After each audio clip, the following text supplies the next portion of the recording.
How can digital technology support and assist in lesson planning?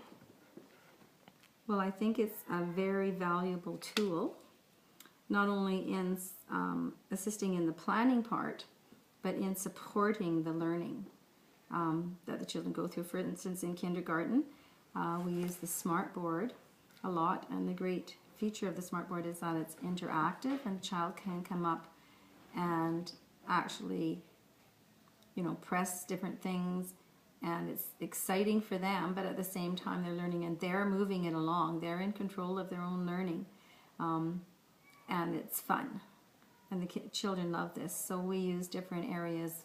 I teach the alphabet. Yeah, I go to YouTube. I do many.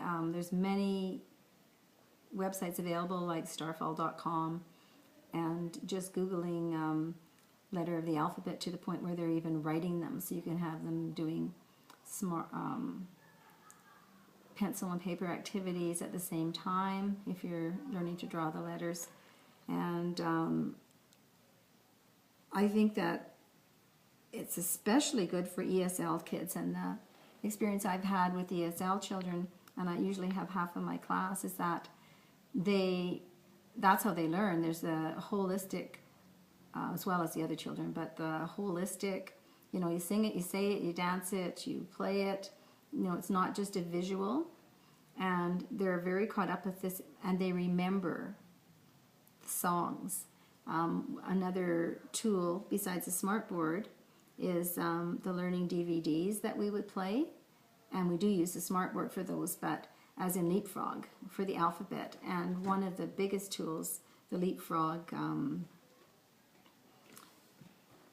Talking Words Factory, Letter Factory, they will watch these over and over again. And the teachers, years ago when these first came out, there were teachers that taught in the Northeast that had like probably 90% or more of their kids were ESL, and they sold it to the rest of us by standing up in a meeting and saying 100% of my ESL children knew their alphabet sounds and alphabet letters by the end of the year. And so on the way home I went out and bought it, and I usually have about 50% at least ESL, and it was true. They would sing the songs when you asked them the letter. They remember the actions and they'd remember the characters. So another area that we use as well are, well, we would access through the Smartboards also are different book, what do you call them? Where they read the books to the kids and they're animated. I think that's really important. And also where they're going up and answering questions and doing the books themselves. And that's not going to take away from reading books. I really believe that we need to have books. We need to have a holistic attitude. Definitely technology is not going to take over a teacher. I don't believe that. I believe that you have to have solid books. You have to have manipulatives for math. You can do a lot with the technology, but I really believe that the basics are just as a support, but a big support. And the repetition and everything that they can do and be independent in their learning is important. But you still have to have your play centers. Children need hands-on activities. So that is not going to take away from that. It's going to be just an extension and a creative extension of what they're going to use to learn, which really strengthens, just brings in all the modalities and strengthens not only the speed at which they learn, but the amount and the fact that it sticks. They're getting it in every modality. They're seeing it, they're hearing it, they're dancing it, they're going up there and playing actively with, interacting with it, and then supporting it with games. And another area is the research. We do a lot of research if we're doing Eagles or the letter E.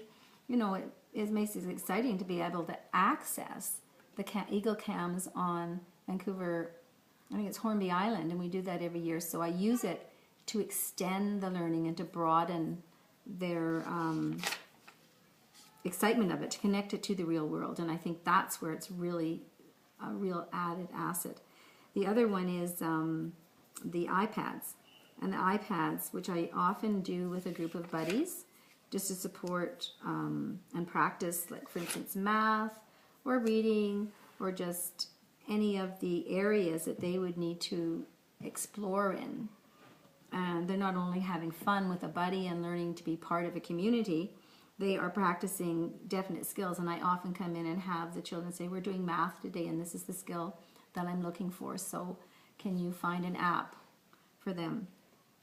It's good for giving to students who come in to support the learning, or especially ESL students, because there's where you have this machine talking back to you and it's fun. Have we missed anything? What's another area? I think you got them all. Is that it? I'm just looking down here to see what notes we made. Anyhow, I think, the other thing is it can connect with the parents, because you can send the websites, you can email that information highway that you give to parents. And for instance, I have a page or two of ESL websites that I send home to them, because most of the parents nowadays have access. It's very few that don't have access to them. And I remember one parent a couple of years ago, and their little boy had taught himself from the age of 3 or 4. He'd get on the computer and do all these ABC sites. He knew all his sounds, not all his alphabet, and he was reading. Now that's not going to happen to every child, but I was astounded. And I asked the kid, well, how did you learn to read? He says, on the computer.